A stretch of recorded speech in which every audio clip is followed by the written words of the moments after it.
I don't make a lot of sweet things on my channel, but I saw this Saltine cracker toffee. You've probably seen it. It's called Christmas Crack and a bunch of other stuff. I pulled this recipe off Southern Living's webpage.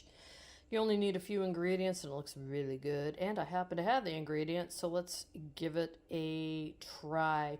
So it's a toffee that goes over saltine crackers. Well, as per usual in old school prepper world, I realized the pan I had out, which is this pan underneath here, was significantly oversized for this recipe. I usually like to try a small batch before I do a big batch of anything, but my pan would have called for quadrupling.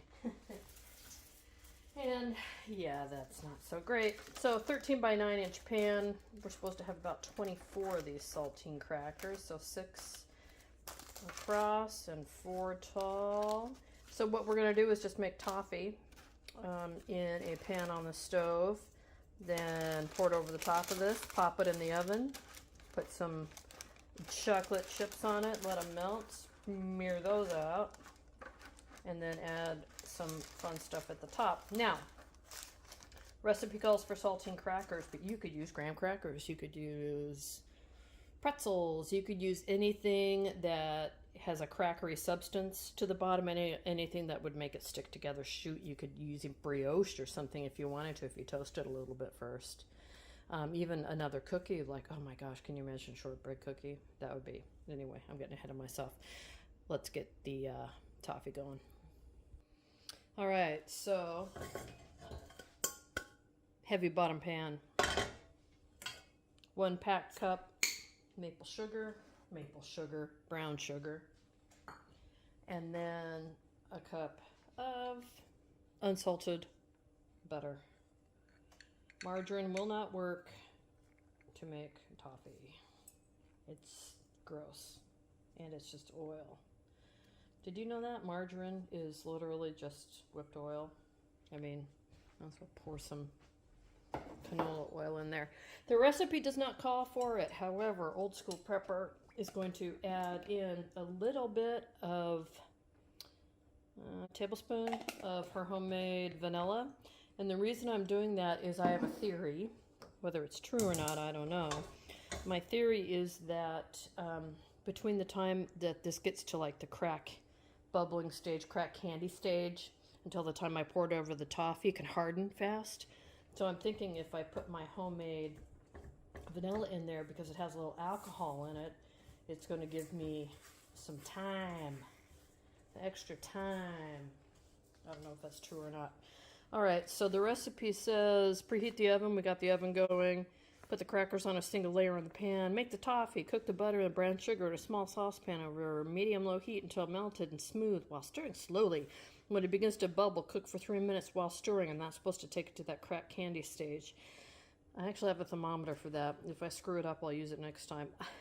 Pour it slowly over the crackers. All right, oven's on. This is heating. We're going to bring this up slow, and I'll bring you back when it gets to temperature.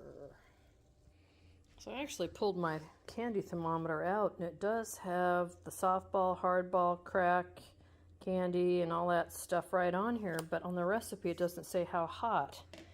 And I'm more scientist than I am artist in the kitchen, so I guess we'll just follow the recipe, which says when I get to this point, when it starts bubbling, I got it turned all the way down. I might have to move it to the back burner.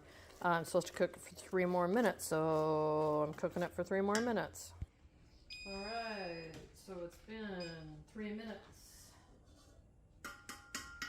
Now we're supposed to pour this over this. Yeah, there we go. It says that the crackers might float. It says to hurry, but I find, what's that old saying? Slow is fast and fast is slow. Because if you go too fast, you'll screw something up. And I have found that to be very true in my life. So I go at my speed. And apparently it works, because I've seen other people on the interwebs get to this stage and their toffee is too hard to use and they start freaking out. But, you know, we also added that teaspoon of alcohol, so maybe that had something to do with it. All right. Damn, that looks good. So I think I said that the thing said the crackers might float a little bit. That's okay. Now what we're going to do is pop it into that preheated oven at 350, which is between soft and hard crack candy stage. So I assume that's what we're going to do here is get a soft crack going on. Move that over there a little bit. Get on that one. Not leaving out. So in we go. And we set it for 15 minutes. All right, so we've been going. We're about halfway through, so I just thought I'd take a peek. Yep, it's crackling away in there, becoming beautiful. And while that's been going on, what I've done is measured out 12 ounces of semi-sweet chocolate chips, and I'm going to top with some chopped walnuts. Now, instead of chocolate chips, you could use butterscotch, you could use caramel, you could use M&Ms, you could use sprinkles, you could use caramel sea salt. You could, you do what you want to do. Just do what you want to do. I'm supposed to have an offset spatula to smooth that all out. I do not have an offset spatula because I am not a baker. So we'll see. All right, we're here. We got 4 seconds left on the timer. Let's go ahead and pull this bad boy out. And I'm gonna turn the timer off. All right, so now, oof. Yeah, we did have a little floatage going on in. I was pretty rough with my handling. So just something to keep in mind, these saltines, they're really there just to give some structure. Think rebar in concrete. When we go through the end and we kind of break this whole sheet of wonderfulness into parts, they're not going to break along the lines of the saltines. They're going to break where they want to break. I suppose a lot of it will break along the saltines. So if we get a little floatage action, that's okay. Again, think of it like rebar in concrete. This seems like a lot of chocolate chips. So we're supposed to put these on, let it melt, and with an offset spatula, smooth them out. Yeah, I don't know if that's going to happen, but we put them back in then to melt off a little more. One get away, that's the angel share, the chef's share. Oh, hey, a little meltage going on here, but not much. In the video, they do this, and it just smears as a melt. But you know, we do what we can. We mess around a little bit here. Let me read the instructions again. All right, the video and these instructions differ. My instructions say return to the oven for 1 minute, pull out, and then smear. So that's what we're going to do. Into the oven it goes for 1 more minute, and then we'll smear. All right. I think that might have been the glorious next step, because look how glistening. Ah, ha, ha, ha. That's more like it. Wow. You love it when stuff works the first time, but I shouldn't say that too early, right? There's still a lot of time left. So far, so good. There's a lot of chocolate in here. Next time I might back off. So the saltine crackers was just over half a sleeve. So that's not so much. There's a lot of toffee. But this chocolate is a little, I mean, I'm a fan. Don't get me wrong.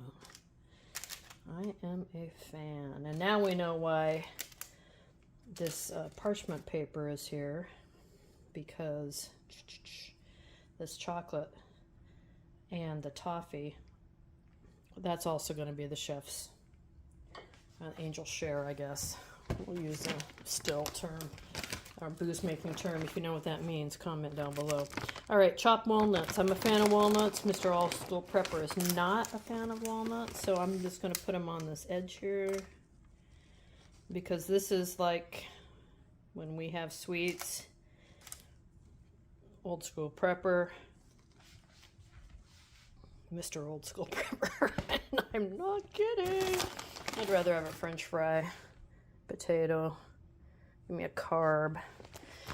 But you know, I do what I can to help a brother out, so I'll probably eat some of the other ones. So what else? Again, like we talked before, what else could you put on there? M&Ms I thought would be great.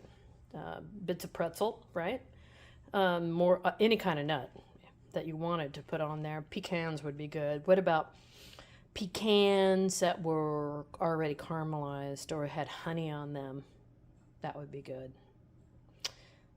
Anyway, you do, broken up candy, just hard candies, or even, if you like that fake peppermint, you know, like candy canes, sprinkles and Christmas colors, green and red M&Ms. Let me know what you would do. So far, so good. And next time we come back here, we'll break it apart. We gotta let it cool now for like an hour or something, which is too bad, but somehow I'll stay busy. All right, so I'm supposed to let them cool and then pop them in the freezer for at least 2 hours and then take them out and break them up. So 3, 2, 1. All right, so it's been 2 hours. Nice and hard. So let's pull it out of this pan. And let's see what we have.